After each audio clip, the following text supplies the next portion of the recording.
이를텐 가족 여러분, 안녕하십니까? 다시 한번 인사드립니다. 새해 복 많이 받으십시오. 올 한 해도 하나님의 영으로 충만하고 주의 말씀과 매일매일 동행하는 삶 살아가시기를 간절히 바랍니다. 오늘은 창세기 1장입니다.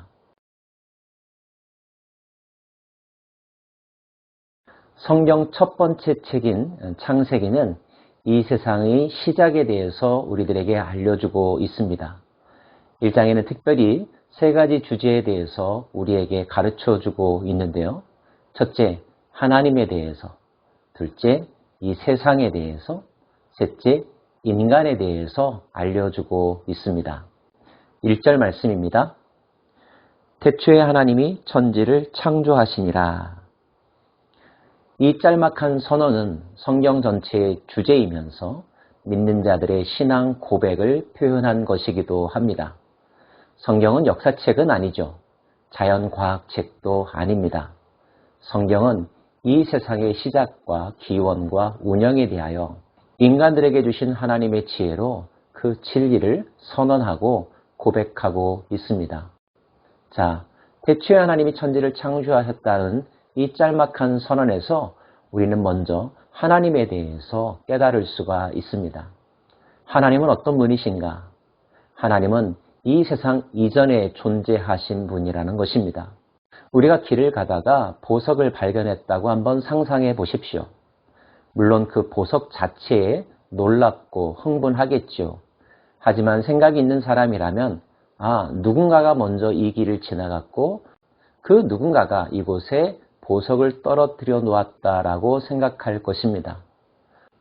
보석이 아니라 보석 이전에 존재했던 분에 대해서 생각하게 된다는 거죠. 1절 말씀은 우리들에게 이 세상에 대하여 생각하기에 앞서서 이 세상 이전에 계셨던 분, 하나님의 선재하심, 그분의 존재하심에 대해서 분명하게 가르쳐주고 있습니다. 그분은 어떤 분이십니까? 창조하신 분이십니다. 창조의 능력, 여러분 스스로 뭔가를 만들어 본 적이 있다고 한다면 창조가 얼마나 어렵고 많은 능력을 필요로 하는지 잘 아실 것입니다. 하물며 이 세상을 존재케 하기 위해서는 이 세상의 존재보다 더 큰 능력을 가지신 분이어야 하겠죠? 그런 분이 계시다는 것입니다. 그분이 바로 하나님이십니다. 하나님은 창조자이시므로 모든 만물의 기원이 되신 분이십니다. 사도 바울도 이를 분명하게 고백하죠. 만물이 그분으로부터 나오고 그분 안에 있고 그분께로 돌아간다고 말입니다. 우리는 스스로 난 자가 아닙니다. 우리는 창조된 피조물이죠. 우리의 시작, 우리의 기원이 있다는 사실을 잊지 마십시오. 우리는 그분으로부터 나왔고 또한 그분으로 돌아간다는 사실도 잊지 마십시오.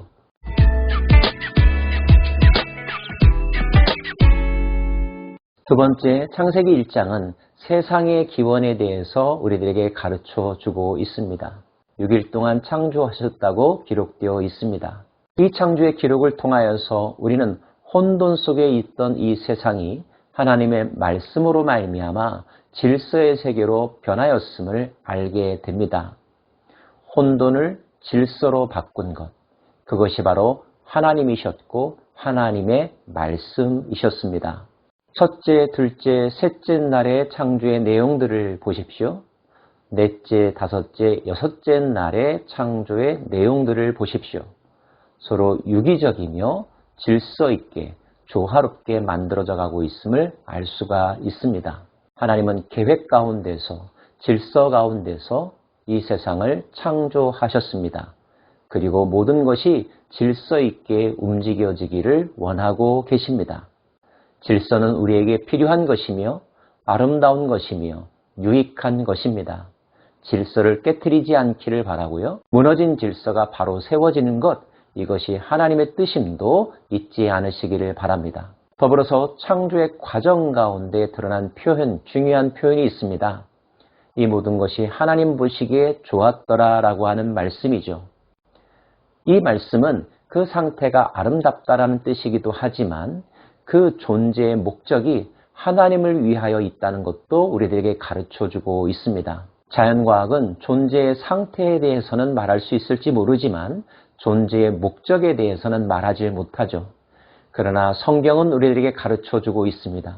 모든 존재하는 것들에는 목적과 의미가 있다고 말이죠. 자, 그 존재의 목적은 무엇입니까? 하나님에 의하여 만들어진 그것들은 하나님을 위하여 존재한다는 것입니다. 하나님 보시기에 아름다운 삶, 아름다운 역할, 아름다운 기능을 위해서 우리는 존재한다는 것. 이것이 저와 여러분이 2022년을 살아가는 목적이기도 합니다.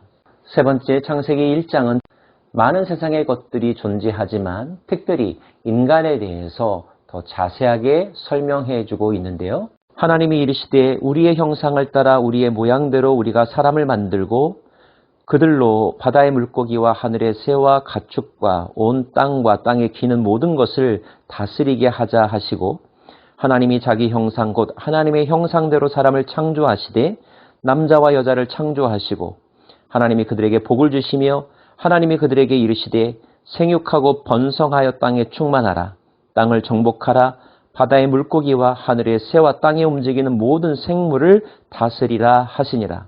창조의 마지막 순간 클라이막스에 지어진 것이 바로 인간입니다. 특별히 인간에 대해서는 하나님의 형상대로 지음받았다고 하는 표현이 있습니다. 이것이 인간 존재의 본질입니다. 다른 생물, 식물이나 동물에게는 이런 표현이 없죠. 오직 인간에게만 하나님의 형상이라고 하는 표현이 따라오고 있습니다. 이것이 인간 존재의 특별함입니다. 성경은 우리가 동물과 같지 않다고 말합니다. 돌덩이나 나뭇가지와도 다르다고 말합니다. 인간에게는 고유한 특징이 있습니다. 하나님의 형상, 하나님의 인격을 닮은 존재, 이것이 바로 인간이죠. 그래서 우리는 인간답게 살아야 한다고 말하기도 하는데 그것을 성경적으로 표현하면 하나님의 형상으로 지음받은 자답게 살아야 한다는 것을 의미하는 것입니다. 그리고 하나님은 그 인간에게 복을 주셨죠. 먹을거리를 주기도 하셨습니다. 그러나 더 큰 복을 주셨는데 그것은 바로 하나님이 지으신 이 세상을 하나님을 대신하여 다스릴 수 있는 권한과 힘을 주셨다는 것입니다. 생육하고 번성하고 땅에 충만하게 하셨는데 그렇게 하신 이유는 하나님이 지으신 이 세상을 잘 경영하고 다스리게 하기 위함이십니다. 그리고 그 과정 속에서 생겨나는 열매들을 가질 수 있는, 사용할 수 있는 권한, 놀라운 배려를 인간들에게 허락하여 주신 것입니다. 하나님이 이르시되 내가 온 지면에 씨 맺는 모든 채소와 씨 가진 열매 맺는 모든 나무를 너희에게 주노니 너희의 먹을거리가 되리라. 또 땅의 모든 짐승과 하늘의 모든 새와 생명이 있어 땅에 기는 모든 것에게는 내가 모든 풀을 먹을거리로 주노라 하시니 그대로 되니라.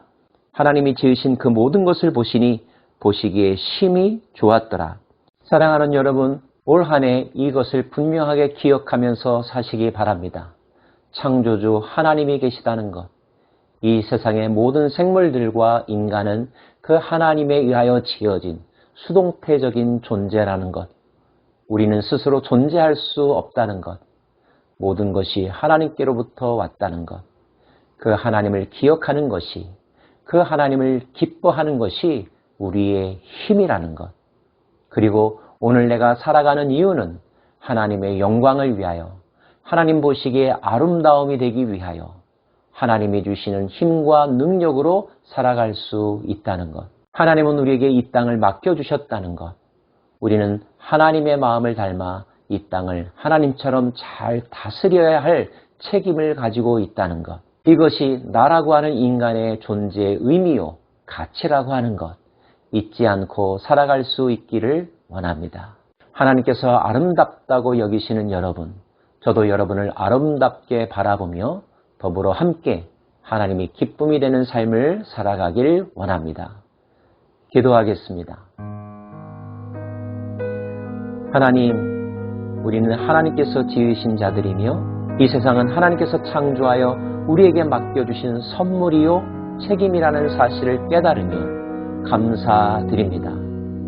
하나님의 형상으로 지음받은 특별한 존재인 저희들이 하나님의 마음을 쫓아 이 세상을 잘 경영할 수 있도록 지혜와 힘과 기회를 허락하여 주옵소서. 감사드립니다. 예수님 이름으로 기도합니다. 아멘.